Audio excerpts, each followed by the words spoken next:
Hello, welcome back to Soundwaves from the Sea. It is long overdue. Certainly nothing has happened in the Sounders world. No, we are recording the night of um, these rumors around Obed Vargas. It seemed like maybe, this window would close without there being any sort of move for the 20-year-old midfielder for the Sounders, but couple different reports have come out. I believe the first one that really gained traction was Tom Bogert, reporting that Atletico Madrid was in talks to sign the Mexico international midfielder from the Sounders. Nothing to read to yet, but one to watch right before the Monday night transfer window deadline. Fabrizio Romano, who is controversial in many ways, reporting that they have agreed to a deal. He even put the "Here we go," so that's how you know it's real. Um, should join in the next 24 hours with the club to decide if he goes on loan or stays at Atletico Madrid. All verbally agreed with heavy sell-on clause for the Sounders. So it seems like this is gaining some traction. Um, I know we're gonna have to kind of make this an interesting episode. It'll be Owen will be here for the Obed part, and then we're gonna lose him. Unfortunately, he's got some serious business to take care of. So we'll go with Owen first. I guess just your thoughts on this, because the idea of this, not specifically with Atletico Madrid, but the idea of Obed's transfer has been kind of kicked down the road. It seems like a little bit, and now ahead of this window ending, it seems like potentially at least, because nothing's been super confirmed yet. We might get over the finish line. We'll go Owen, and of course to Mike up in the corner with me here. Yeah, I mean, like when my dad calls me and said, "Hey, is Obed Vargas transferring to Atletico Madrid?" Like the first thing he actually talked about was like, "Hey, this is huge for the Sounders," and like that's what I want to spend my time on here. It's like this is really big for the Sounders. Like this is probably the biggest outgoing transfer the Sounders have had since like DeAndre Yedlin to Spurs. Um, like and you think it like Morris to Swansea, like yes, like these are big moves, but it's like for the Sounders to really we've talked so much about how good their pipeline is and how good they are at bringing players from the academy to Defiance to the first team to first team starter. But we really haven't talked about like not a lot of these guys have moved on yet. Like they've all like oh Josh Tencio is a Colorado Rapid like Jordan Morris goes to Swansea and comes back with some injury issues. Like for Obed to move to Atleti is not only great for him for his career, but it's great for the Sounders. It's just as they move into a new era of hey, like saying not only can we like you come to our academy and we'll make you an MLS starter, we'll make you a La Liga quality player. It's going to be huge for the Sounders going forward. Like you said, I think, but my biggest concern now is what do we do? Like, Ben Vargas, yes, Christian Roldan was the best player on the Sounders roster last season, but Obed was a very close second. Like, I just fear we're going to lose so much control in that midfield, even with new guy Hassani Dotson coming in, with Snyder the Goat Brunel coming in. I just want to know, like, are we going to go with Brunel or are we going to go look outside or within the league for something? It makes me think of Charles. It makes me think of the whole Clint Kubiak situation where you say like we're waiting like so late into this window to do it that like and this the difference is the Sounders have made moves to supplant this and you know that they'll bring somebody through the academy, but it's like at this point the Sounders aren't going to go make a really splashy signing. They aren't going to go like even if we know the Timbers just signed Cole Bassett, for example, Mm. they're not going to go get Cole Bassett. They're not going to go get a player of that level. Even they're not going to go. I pull a guy like Mark Anthony K. Um, they are kind of stuck with what they've got here, and that is Hassani Dotson and the fellow they signed from Charlotte on the U22 deal, and whoever they've got in the academy. And I mean, on one hand, I think that is what they'd like, and then what Craig Weibel and Ryan Schmetzer and this coaching staff has proven that they're able to work with. But it does concern me a little bit, just to say we don't have a starter for a team that says we are going to be a contender every year in the most important position. I swear, if Albert Rusnak drops back a line, I'm going Oh to no. lose my shit. I think there's a path to Rusnak there, and then De La Vega playing more centrally because he ends up being there anyway. And then you make space for Paul Ariola, and we can talk about all this. I'm curious though, because I know we've heard a little bit of report of systemic change in the team. Like what you guys think about there. There was a little bit coming out of Portugal in the camp there that Paul Rothrock was maybe going to shift backwards on the field a little bit Right. amid a formation change. Like what do you want to see? Mike, I'm going to defer to you. I'm not great with the tactics side of things. I got you. I don't want Paul Rothlick anywhere near that left back role, to be honest with you. But what I would love to see is Alex Roldan shifting into the midfield. Mm. He used to do that for the Mm. Guatemalan national team, and that was kind of his position before he got moved and transitioned into a right back or right wing back. So I think that would be really, really interesting to see. And then it gives Kalani, Cody Baker, Reed Baker Whiting chances at the right back role. I already hear the Kalani Rienzi agenda, bro. He had a preseason goal. I think he deserves a starting spot. Like the Alex Roldan in midfield thing is interesting. I think it's just an adaptation of his role, like you're saying. Like he plays there anyway. Essentially, I'm just curious what like how Kalani's role would look because a lot of the time, like when he's in there, he does go a little bit wider than Alex does generally. But like Mm. you're in a lot of ways, you're asking him to just be Alex Roldan. So I'm curious what happens when you say, "Hey, go be Kalani Rienzi." Like I don't know that we've really seen who that player is yet. Right. Which I will say about the Paul thing. I remember Brian bringing that up. I think in the first few trainings they had it at the uh, Long Acres. And I was like, well, so what the hell? Especially given the I know we'll probably touch on it more with Mike here. But the extension that Nuhu has signed, the multi-year Yeah. extension. So it's like you don't just sign the guy who has essentially been your, not even essentially, just considerably been your top left back. And then it's like, oh yeah, Paul Rothrock, who we've brought back, you're gonna drop back and take his spot. And then it's like, okay, what do you do with Nuhu? Are you? I don't understand that. Yeah, I don't really get it. I don't know what that would look like. But no, I mean, I know too. I don't know if it was end of the season or if it was also in those early season trainings, those first few trainings of the preseason. But I think Kalani's name was mentioned, and I said, "Oh, my agenda." But also, like, it is interesting because you wonder who takes that sort of leap, similar to him, and is he able to sustain the level of play that made him someone that I wanted to push the agenda of throughout the course of this last season, right? Like, was that a flash, or is this who you were going to be, and are you going to cause some hard decisions to be made? Right? Yeah, That's I my think thought on it.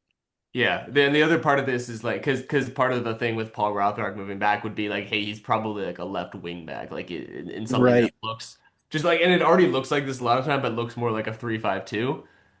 The other thing that right, that does is make it a little bit easier to deal with the loss of Obed Vargas because the thing that he does so well is build from the back and what you do there is you add three center backs. You say knew who you play left center back where you're probably at your best you give, a central player there, whether that's a guy like Yamar or somebody else who you feel really comfortable building out of the back with, that role with a little bit more stability behind him. The thing that that does though is that worries me about that right side because even if you put Alex Roldan there, either as maybe that guy who builds out, or as the central midfielder, um, like you either have the choice to put Kalani Rienzi there and not have a spot for somebody like Paul. Essentially, then you're either starting Kalani Rienzi and only starting one of Georgie, Paul Areola, um, whoever, whatever other one of the wingers you want to pick, or you're not starting Kalani and you're starting two of those wingers, and you're like one of those has to be Pedro de la Vega unless you're putting him in the middle, and where does Rusnak? It becomes a whole puzzle, but one that maybe does right. help with Obed Vargas leaving just to stabilize that build out process. I can't tell if it's going to cause Sounders and Sounders fans more headaches or if it's going to be just a blessing in disguise having Obed leave. It's a net positive, right? It's like we're not under the illusion that like this is the peak of where players want to be, and it's always a positive for players to leave uh, on a good level. You're not restricting him from where he wants to go Right. for a good fee. It sounds like they're gonna get a sell-on clause that's good. So even if he leaves, it'll be something really strong for the club, and it's something that is good for the team. And Well, especially for so sure. with this being what a club he grew up watching. If it ends up being Atlético Madrid, like if this goes through and Yeah. is finalized, like that's great, right? Now, as Owen mentioned, it's not like the Sounders were going to drive a hard bargain and be like, no, you're staying here, or it's this certain number. If we don't get that, you're out. So, not, I don't know. It'll be interesting to see what the final details are. It does seem very vague at this current point in time. As I mentioned, Fabrizio put in the thing about everything being verbally agreed with the heavy sell-on clause. We don't know. I mean, again, this Yeah. is all developed over the last what few hours. Um, I mean, so, there's other reports from Salo Merlo also said that while the deal is done, like Fabrizio said, they are interested in loaning him out, which I kind of find a little interesting because if in reality, with I don't know if you guys follow La Liga as much or any other leagues in the world, but Atletico kind of have like an injury crisis and they have oh, problems in the midfield. So there is a chance where Obed oh, could get a lot of playing time or at least a Yeah. decent amount. But from what I keep reading, they want to loan him to another La Liga side, like a mid to lower tier, to get him top five experience, which would be fun. Or they just loan him back to the Sounders. That would be the best scenario, but that's never I gonna mean, happen. yeah, and you remember how the Yedlin one when he loans out to Newcastle and that ultimately like doesn't really work out. But it's like again something where you're just saying like we are putting players in positions to succeed. Like this is the point of it's not what MLS wants the point of MLS to be, but like in the global soccer ecosystem, it's what the point of MLS is. I would love for MLS to embrace that. They're not going to. I know they never will. They want to be a top five league in the world, but like, you have so much young talent here already playing here, and young players have already moved abroad, like Obed Vargas and everyone else has come through. Why not just embrace being a selling league? You know? crazy thought. Yeah, no, I mean it'll be interesting to see how the loan part of thing of it all plays out because I know that was something that folks were wondering was if when he truly leaves, right? Because there was some thought that maybe he could remain with the club through the summer. But yeah, if they're dealing with injuries, I mean, maybe that obviously makes things a little bit more pressing, you know. So we'll have to see about that. Yes, as I mentioned at the top, Owen had to bounce out to get some stuff he's doing. The game calls to him, I guess you could say. Um, but yeah, as I mentioned, as we continue with Mike here, the Sounders signed defender Nuhu to a multi-year contract extension. Nico Moreno first reported that bad boy was set to be a free agent at the end of this upcoming season. As Mike and I off camera were talking about guys in contract years. Um, but this new extension should keep him under club control through the 2028-2029 season. Um, I guess this isn't surprising. I do remember Mike when we're talking about Obed Vargas. I don't think it was quite the level of Obed, but when there was talks about the Sounders being able to eventually sell off on Nuhu, and have him transfer out somewhere, and that's just kind of not happened, and that's fine. Hey, I mean Seattle gets to keep a pretty good defender. Um, this isn't surprising. I don't think this is something that, requires too much thought. It's great that you get to continue to have him here. It wasn't a great past season. I mean, he had some pretty solid performances. I mean, he played in 40 matches across all competitions, but he did have what, three red Three, three, cards? three red cards, yeah, and that's what's gonna, unfortunately, everyone's gonna be their eyes gonna be blinded by the three reds. Despite like, he had a really good defensive moments. Like there's plenty of times where I remember like I haven't seen him defend and like drop back the way he did in some of these games, especially like around the World Cup or Club World Cup time. Like his defending, I feel like got so much better. And I don't know if people probably saw this during the AFCON, but he was Cameron's captain throughout Mhm. the entire thing. And I watched quite a bit of AFCON. He was easily one of the best defenders across the entire competition. So I'm hoping that with this new contract extension, great performances, getting the armband, that we might see a new Nuhu this year. Hmm. Okay. Yeah, no, it's a good point, and yeah, that was something I was gonna try to make sure to bring up was the fact that he was Cameroon's captain. All five of their Africa Cup of Nations matches, which AFCON's always so fun to watch to see what unfolds in that tournament. I mean, Oh, Jesus it's Christ. a hoot. Yeah, hoot is a great way to describe it. Yeah, I mean, even you look at just what he's done. He started nine straight times for Cameroon, and he's gone the full 90 in all, but I believe it was one match. Um, it's a good point though. Yeah, I mean, because especially after that, I mean, with the Sounders in so many different competitions this past year, you know, I mean, he was one of the guys you consistently called on, right? We would see when Reed Baker Whiting would come in, and we certainly on the show had our thoughts and opinions on that, right? I do just wonder though. I don't know. Do you have anything else to maybe expect? I know we touched on it with Owen when he brought up the thing with Paul, and maybe that is something we leave, you know, for to have the whole group here for. But I do just wonder about that idea, yeah, of having Paul push back, um, to what give you more attacking options. Because what if you push him back, you've got someone else up there. I don't know. I would have to. I would want to see it kind of play out, right? I'd like to instead of talking about it. I'd like to see it from our view in the press box, see the field, see how, you know, the lines truly look throughout the run of play. You know what I mean? Like Yeah. I'm just fascinated by these ideas.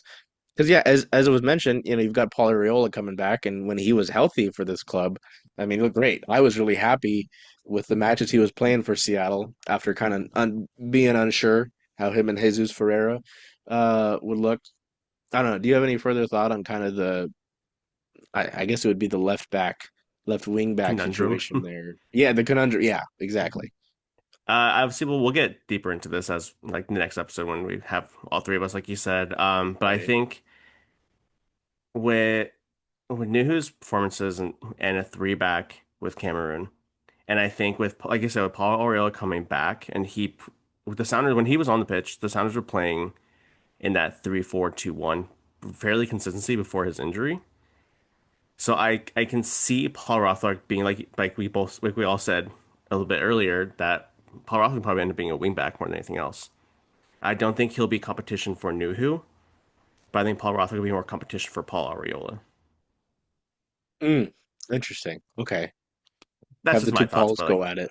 Yeah, yeah, no, I mean, again, like, and this can always change too throughout the course of the year, right? It's not like, you know, they'll stay rigid to one thing throughout the course of the season. I mean, they could also do that. But no, I but with also Paul thought it Rothrock was, as the left back, I'll scream, I'll cry. uh, hey, we're bringing Paul Rothrock back, but he's a left back. Um, you still sign the contract? No. Um, I thought it was interesting. I was texting Mike and Owen this, but I remember going out to it was the first yes, the first rain training of the preseason down in Tukwila, and at one of the like stoplights to really get into Tukwila and that sort of area, I pulled up and knew who pulls up to the side, and I think they were still in Portugal at the time. Um, and I texted the guy that was like, "Hey, I totally just saw Nuhu, and I wonder if maybe it was, you know, because I remember Brian Schmetzer had said, and we discussed this all in the group chat, but thought that you know Brian Schmetzer had said that they would give some of the AFCON guys and Georgie and Cameroon, yep, Nuhu is just Cameroon, Nuhu some time off, um, after coming from AFCON. We all were kind of like, what the hell? But I have to wonder if maybe this was him coming in to get that finalized and physical and everything. I don't know. I just think maybe it makes a little bit more sense to see him there instead of joining the Sounders in Now it makes Portugal more sense. At the because time, of I was this, freaking right? out. Right. No, I was like, why am I? Because it's, you know, Nuhu, you don't get Nuhu mixed up with other people, right? No, Like I very could very very specific. clearly tell, you know, and the car was very expensive, so I was like, you know, Did he have a teriyaki with him too? I'm assuming. oh, I'm hungry, dude. Yeah, he's eating and driving. No, but uh, yeah. So now all they've got me thinking about is the way that they're going to line up, and again, that can totally change. So we'll shift gears to maybe something less critical. You could say for some people very critical, but it was announced just a couple days ago that the Sounders will be in need of a new front of shirt sponsor as Providence Swedish will continue to have the naming rights on the club's training center, but their front of shirt sponsorship agreement will come to a close at the end of the 2027 season, the sprint season, as the MLS shifts The we seasons. We'll see how that goes. Which is fascinating right? Because this comes 6 years earlier than the original term of the agreement with the Sounders and Providence, signed back in 2023, which was met with not the greatest opinions, right, Mike? Yeah, that's a good way to Um, put it. Yeah, not the greatest. right. It was expected to run for 10 years at an annual cost in the high seven figures. Senator Hart reports likely close to $100 million in total, which is, I don't think I have that. I don't think we could put CSS on the chest. That would be great. Oh, I don't have that'd be that that'd kind be of money. fun. Yeah, But it is interesting to see that they're also going to have the name still on the training facility. I don't know how that will go. I'm sure that Um, the price of that is probably significantly less though than to have like a full front shirt sponsor. yeah, yeah, that's a good point. And I mean, especially, yeah. Um, but so yeah, I mean, in a team release, Hugh Weber said, "As our organizations look ahead, this moment represents a thoughtful and intentional evolution. We're incredibly grateful for Providence's leadership and the tangible difference we've made together in our community." Okay. I This love that corporate transition speak. It's just so good. this transition allows both organizations to remain focused on their core priorities while honoring the strength of what we've built. Um, yeah, I mean, as I mentioned, there was the fan base did not like this when this came out. Um, like I think ECS put out uh a statement about it in against it, sorry, and the Alliance Council did. Um, you know, Yeah, I don't think there's a there single like were group or person that was in favor of this when it got announced. right, 'Cause, I mean, and this is amidst of like all like their lawsuits that were happening, their anti trends right, care that they were doing. Like, I think it's a blessing in disguise. Yeah, the Sounders won't have that as much money coming in for that sponsor, but like, at least they can align their club ethos again. right, because that was something that so many people, had looked to the Sounders for, right? Was having, the views of the club and what they were about. Providence didn't quite match up. I literally remember that sort of thing. It's like this kind of goes against what the Sounders have become known for, at least in the area, right? Hmm. Um, and you remember this, Mike. I know you do. There were folks who were getting, when they would buy the new kit, specifically the Bruce Lee kit, right? Because I think that came out around this time. Getting the Providence burned off, or there's a way you can do it. I'm not very smart, generally. I'm the one that did it. I'm one of the few. I'm one of the ones who So did. you're one of the people. I'm Yeah, one of the no. people. Yeah, I'll admit it. So you know, and I. Oh no, that's a lie. I was given one. I was given one. I didn't pay for one. Never mind. Hey, that's different. That's different. That's different.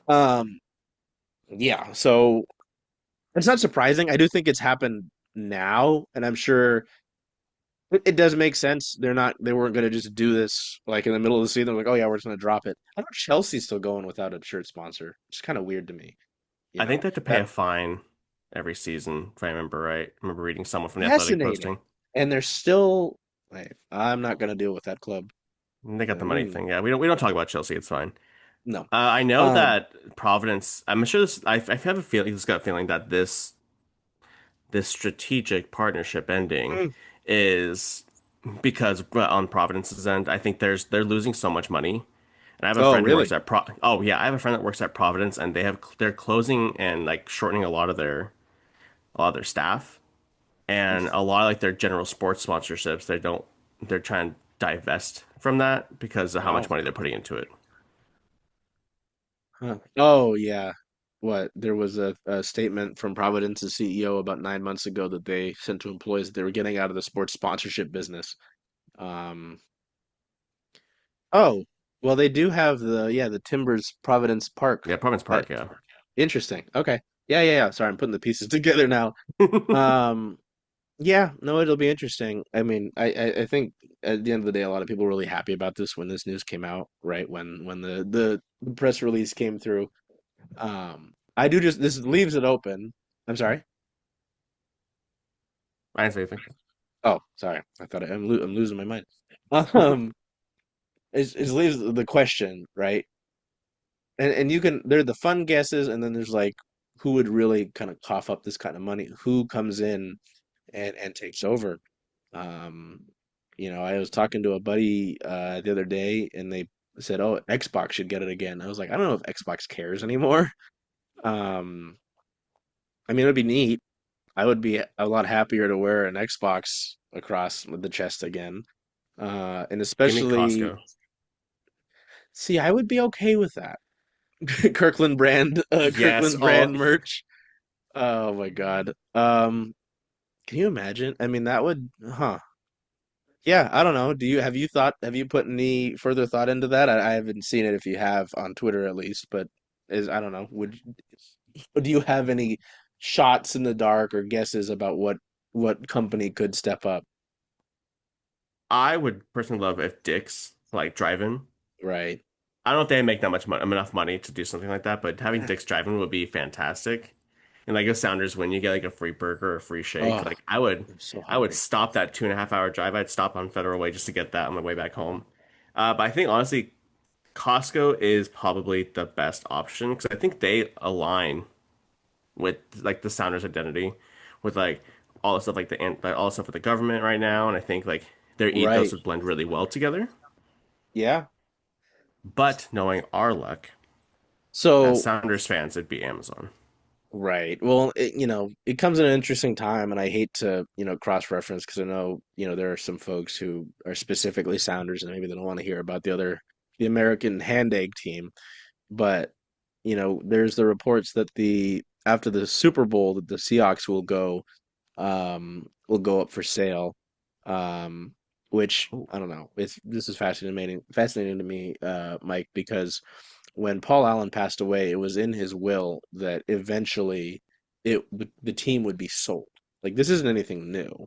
It's just kind mm. of when Jody Allen, I believe, I think there's a certain a number of years after his death where that has to happen.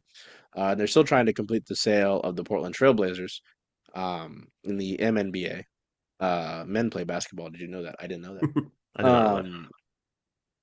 But there's some thought that maybe Jeff Bezos, Amazon would get involved there.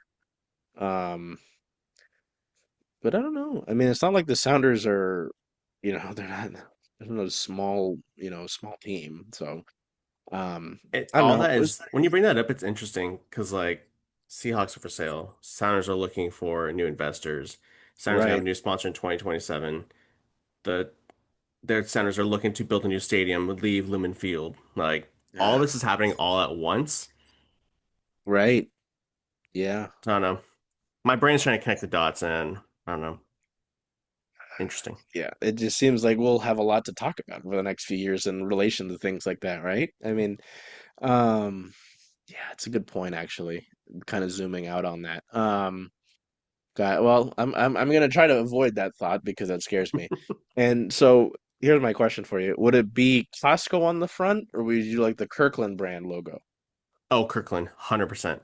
Kirkland Okay. and little baby thing at Costco. Like, See? that'd There be you go. incredible. I would buy every single jersey, like two of each, honestly. Well, the Kirkland brand's had kind of I'm gonna try to not get too off track. The Kirkland brand has had merch drops. Like, right, I'm sure you saw it, right? There was the Yeah, Kirkland the like sweaters. sweater, and then there was the Nike Dunks actually that they released, I think, a week ago or two. So, Oh my God, I yeah. I mean, tried to go to my Costco and get some, and the line, it see? was insane. I'm like, no, this is not worth it. I'm going back home. Fuck this. So there you go. Um, yeah, no, it'll be interesting to see how that unfolds and who event like six after. And then I wonder when we get the uh the news of that because I imagine that there will be companies and such that are interested in the near future, but obviously that wouldn't go into effect for, what, a year or two? So, Yeah, at the minimum of the 20, we'll finish the 2027-2028 season. right. So there's Since we're some doing that time. calendar swatch it. Yeah. Right. So and so what this newest kit that they've got coming out will be the last one with Providence. Yes. Um, hmm. So yeah, there's a well, and you confirmed it, or you have some idea. There's always the footy headlines. Um, I can just go to your account. Yeah, Um, just go to mine. Someone did a rendering of it, and I quoted it, and I can confirm that is what it looks like. okay. Um, There is, so I can speak about it, but I can't show. And I can and I my can throw a my thing in verified here. source is somebody I know. That's the best I can say. But the collar and the sleeves, they're the same brand, like that kind of like that ombre-ish texture, like blue to white type. And the shorts are that light blue. So that I whatever do that like the rendered light picture blue. is, yeah. So and from what my friend tells me, that it looks better in person. Is it The just the render, block green though? yes, it looks a little Interesting. textured in the sample photo that I have, but like for the most part, I think it's going to be like just block green. So it's kind of boring, but Interesting. it's clean. Okay. Yeah, hey, sometimes less is more, right? I mean, I always will wait to see the kit in person because I'll always remember I worked at the Sounders the Lumenfield Pro Shop when we got the Jimi Hendrix jerseys and people hated the idea of the Sounders wearing purple. And then those became very popular uh once people saw them in real life, right? So yeah, I will reserve ultimate judgment until I see them in person, you know? Like I will wait until we get that. Shall we finish out with the preseason roster, my friend? Let's do it. All right. So, yes, the Sounders are already, well into their preseason schedule. They are in Spain now. They were in Portugal to begin. They played one match in Portugal. Um, and they've got a couple matches set up. I believe the last one is on the 5th of February In against this. España, It's, the name of this club is fascinating. Metalist FC. That sounds pretty hardcore. medalist. Um, and they've got a closed to the public. I think we'll be there. I'll be there at least.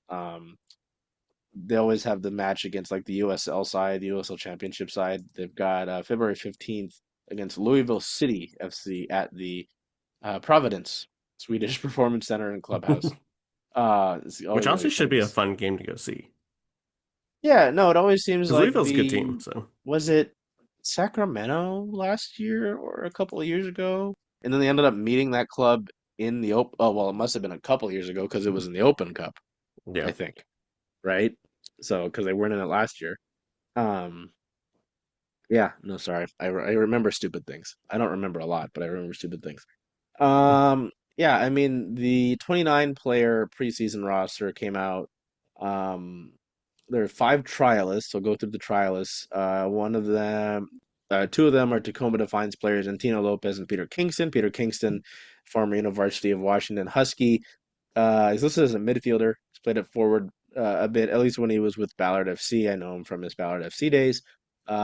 Sounders Academy players, the Latin Sanis. I'm probably butchering that. And Noah Newman. So you go from our friend Galatin, and then there's Noah Newman. I'm like, wow, this is unfair. You're giving me The super wide easy, range. It's giving right? Seattle. No nutshell. God, that's a good one. And then MLS Super Draft pick and former Washington Husky. Well, I guess he can go back, I think. No, I think he's done.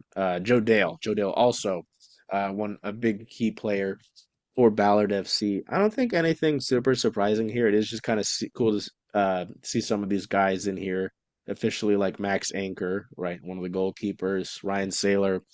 Because when you see this broken down, and they've got the colleges, there's what, one, two, three, four, five Huskies on this. Ryan Saylor, Christian Roldan, Peter Kingston, Joe Dale, and Kalani Kosarienzi.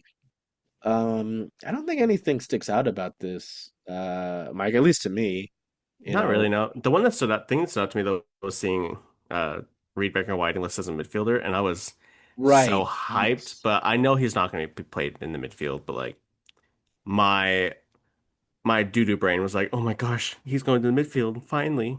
Get him out of dealing with him at left back.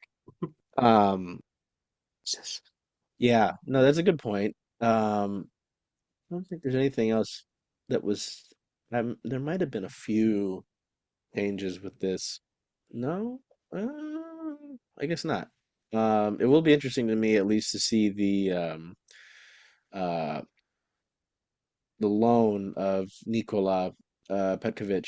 Uh, get him come in because he wasn't with the Sounders immediately. Excuse me, when preseason training began in Seattle, but towards the end of training in Seattle, did um, show up there. Yeah, no, it'll be interesting to see.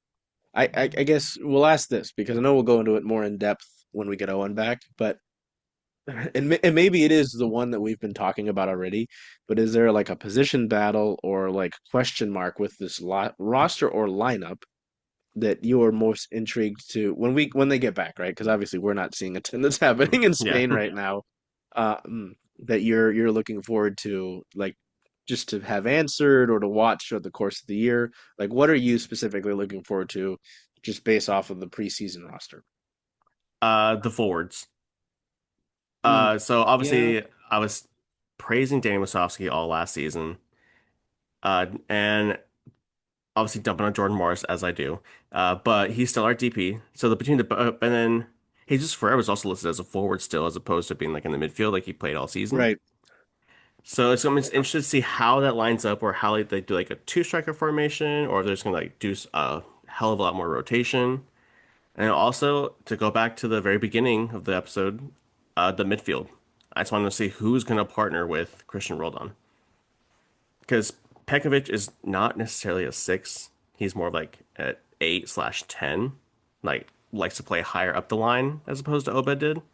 So it should I don't know, I'm just intrigued by those two especially. What about you though? Yeah, no, that's a good point. I mean, again, because that was the whole thing. It was, Danny Musovsky has his career year. But yeah, as you mentioned, Jordan Morris is still, whether it's because of the contract that he's on or his, status in the club, which is not nothing. You kind of wonder about that. What we saw it in the last two matches of the first round against Minnesota, where they would do the two forwards, or is it just the one? They did Um, the two, but it was weird how Jordan Morris is lining up. Like they were listed as two strikers, then he would like be drifting more as like a wide forward, which is right. arguably his best position, but So do you do that again, as you mentioned? You did that again, and then with Jesus, especially like. They moved him around, it felt like, but he still contributed throughout the course of the year. I do think it is that kind of Obed role. Like, is he gonna be here? Or if he's not, how you juggle that. I am really interested to see how Hassani Dodson performs. It was interesting hearing from him I think it was after the first training of the preseason, how, you know, I don't remember the exact quote, but it was kind of like, "Hey, like I got lied to about my role or my minutes or something like that." He was not happy with how things went with Minnesota and the Loons. Um, he was motivated. He was motivated, and then he was dealing with an injury last year, right? Um, so it'll be interesting to see how, and especially coming home. I'm a sucker for the hometown or anybody who's somewhat local. I guess that's something I'm interested to see. And maybe I do like a good back line. I am interested to see who takes on the John Bell role, right? John Bell.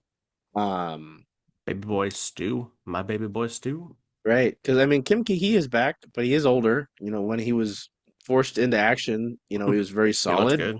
Are you calling him on, or yeah, you giving Stu Hawkins some more burn? I mean, they're both pretty tall. I know Kim's maybe more solid. Um, I always feel bad. In my brain, I mix up Snyder Burnell and Stu Hawkins. They're not similar. They play different positions, but Two the different body S types. start right. Yeah, there's not a lot. The only similarities are the fact that their numbers are close because Burnell wears 37 and Hawkins wears 39, and they start with the S. Like that's about it. That's about it. Close I enough. guess too. Maybe I'm gonna cheat and I'm gonna say I'll be interested to see how Joe Dale does because he's a fun, like, he can be a little bit of an engine. At least with Ballard, he was like an engine in the midfield. Obviously, the Sounders have that, but, obviously he could go with the Defiance, like, So do you think he gets more playing time with the Defiance or more with the Sounders? Defiance. At least to begin. Like, Hmm. you know, things can change. There are guys, as we know, who have, done served their due diligence with the Defiance and then come out and carve their own role here. Um, but you know how I feel about my Huskies. So, yeah, man. I think that's good. We've and Mike can tell you, we've been trying to get this episode, but we've all got stuff to do and but I think it was Mike of the three of us who said, "Hey, we're like a month out from the season starting. We gotta go. We Let's gotta get on do this shit. something." Like, Right. So, yeah, we're gonna try to get something going. And maybe look at some of this more in depth. And hey, I would imagine by then, whenever we come back, we will know more um, about what's going on with Obed. Uh, maybe more details on that sort of thing. You know, he grew up an Atletico Madrid fan. It'll be really cool. What he's shirt swapped with Antoine Griezmann. Um, he looked so Noted happy. Mariners fan, Antoine Griezmann. Um, I think he's just buddies with Julio. I don't know how much of a real Mariners fan he is. But yeah, no, we'll more than likely, I would imagine, have more details on that by then. So yeah, man, it's good to be back with the boys, even if it was only temporary with Owen. Good to have Mike along, and I look forward to my friend to when we actually are in the press box again. At Lumen. I know those first few months are very cold and wet, though, so I think we will be having a better time in the comfort of the press box than the players will. 100%. We'll be warmer with coffee. Yeah. Oh, now I'm just hungry thinking about the cookies. All right. Anyway, I gotta stop talking about it. Till we see you next time. Take care of yourselves. Be well. Do whatever you can to make today a great day. Hey, Charles. Hey, Jen. Hey. So where are you going to watch all of the Sounder away games this year? Away games for the Sounders. Since Rough and Tumble is the home of Circling Seattle Sports, I was thinking of coming here if that's okay with you. I think that's a great idea. Go Sounders. Hope we see y'all here.